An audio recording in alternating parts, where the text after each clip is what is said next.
And now it just goes for me to actually introduce our first speaker tonight, which is Patrick O'Flynn, the East of England MEP and a UKIP member of the European Parliament's EFDD group, European Free Direct Democracy, which is sponsoring tonight's event. Thank you.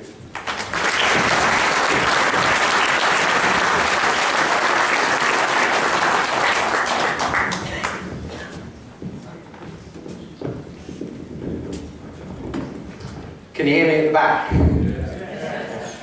Well, we've had 3 previous democracy roadshows in Peterborough, in Bedford, and in Kessingland near Lowestoft. And each one has been a sort of rhetorical gunfight at the OK Corral. Well, it's going to be quite hard to have a rhetorical gunfight at the OK Corral when the other kind of team of sharpshooters hasn't shown up, I guess. Even though some people would say that there are people in UKIP capable on their own of starting a fight in an empty room.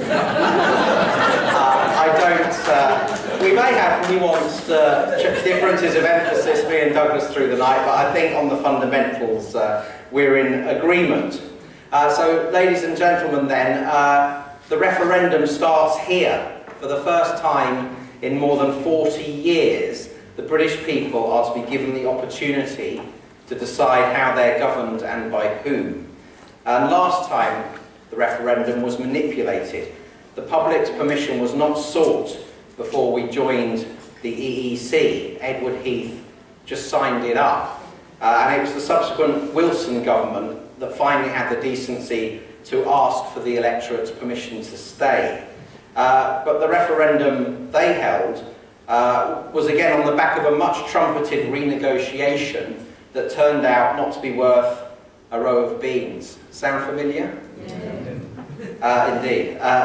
This time, as in 1975, staying will be presented as the familiar status quo option, and leaving as a leap into the unknown. But the truth is that just as in 1975, there is no status quo, because the EU is not just an organisation, it's also a process towards ever closer union. In 1975, for instance, many people thought they were just giving permission to stay in a common market. And Edward Heath had claimed membership involved no loss of essential sovereignty. A claim subsequent records being released showed that he knew at the time to be untrue.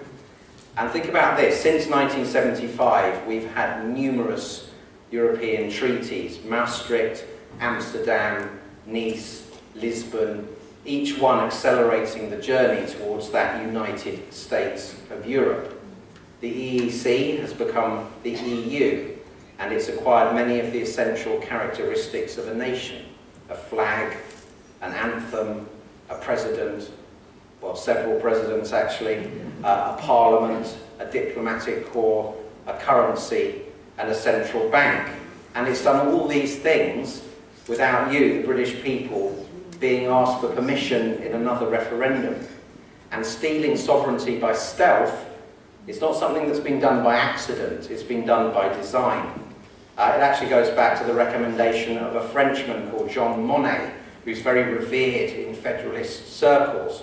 And he had the original dream of creating a superstate, and the insight that it should be done by stealth, because to honestly advocate it would lead to electoral annihilation, because across Europe, to a certain extent, perhaps not as much as in Britain, but across Europe, the peoples have never wanted to abolish their nations. And the European political class is not giving up now, quite the contrary. The Eurocrats, you see, they never let a crisis go to waste. So now that the Eurozone has been proven not to work, they want to fix it with more integration, the creation of a federal treasury to determine the tax and spending policies of member states. And they always call them states, never nations. And they want a European Union army too. So the choice you must make is not between a barely tolerable status quo and a leap into the unknown, but between the continued dismantling of Britain as a self-governing country in the cause of ever closer union, or a future as a global trading nation with a revived democratic life. and be warned that when the referendum comes, if you choose to stay in the EU, matters will not rest. Britain will be reminded of the duty of every member, as set out in the Lisbon Treaty, to one day join the Euro too. Pressure will be cranked up, and you will have sanctioned it. And of course, Turkey will be joining the EU, a move supported by the Conservatives, the Liberal Democrats, and Labour. And so freedom of movement, that's the absolute right to come and live in Britain with identical entitlements to British citizens, will be extended to another 75 million people. Effectively, our external border will become the border with Syria. And anyone issued with a passport by the government of Turkey will acquire in turn the freedom to move to Britain. That is what in or remaining will mean, along of course with crippling energy policies that put your bills up and send jobs abroad. And we're just seeing at the moment what's happening with the remnants of our steel industry. But what about leaving? What leaving certainly won't mean is an end to trade with EU countries. That claim is the basis of the famous 3 million jobs myth, because there's no reason to suppose that leaving the EU would result in any reduction in trade at all with EU countries, and plenty of reasons to think it would not. Last year, Britain had a trade deficit in goods and services with the EU of £62 billion. They sold us £62 billion more of stuff than we sold them. We're one of the Eurozone's very biggest export markets in the world.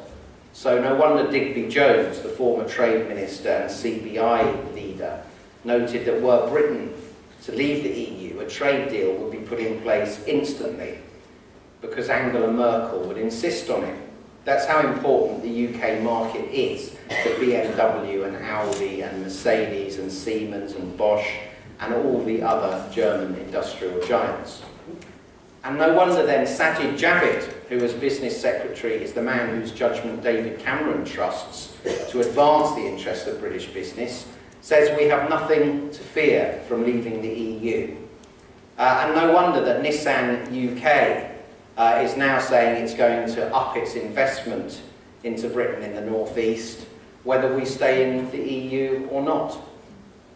One key factor is that under World Trade Organization rules, Britain, on leaving the EU, would be legally entitled to the equivalent trading rights enjoyed by the current most favoured nation, which is Canada, which has just signed a trade deal with Brussels that, according to the European Commission itself, abolishes 99% of tariffs.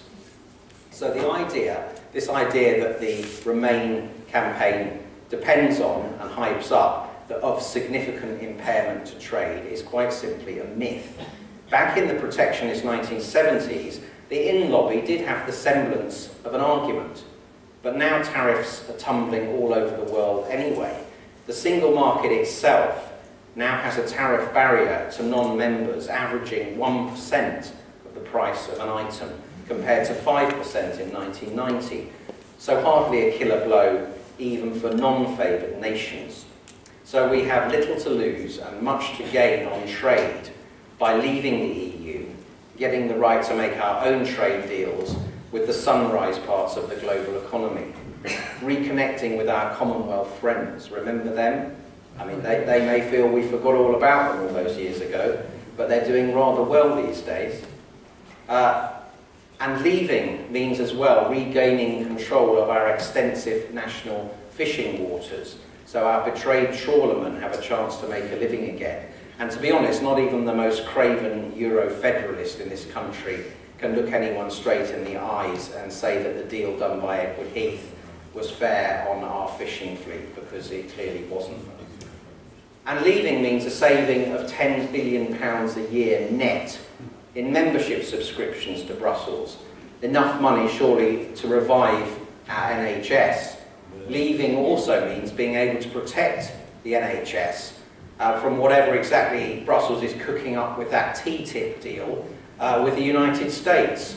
Leaving means ensuring that the British people get to have the say on whether US-based corporate giants get the right to muscle in on healthcare contracts, or to sue the NHS, i.e. the British taxpayer, every one of us, if they don't get those contracts. And of course, leaving also means at last having the right to create the Australian-style points-based immigration system that the majority of the British public craves, so that the volume of migration is sharply reduced, pressure on public services and housing is lessened, wages of working people are no longer undercut, and yet still the most talented applicants with the most to offer, who subscribe to British values, can come from around the world. Half of all net immigration is now from the EU, so that government pledge to the British people in 2 elections in a row now to reduce net migration to tens of thousands a year is quite simply undeliverable under EU membership. But most of all, I think leaving means believing in Britain and freeing our country from relentless EU interference in everyday life. During the election, there was a campaign to scrap VAT on women's sanitary products, and only one party supported it, and that party was UKIP. And do you know why? Because under EU rules, Britain is not even allowed to remove VAT from items without the say-so of Brussels.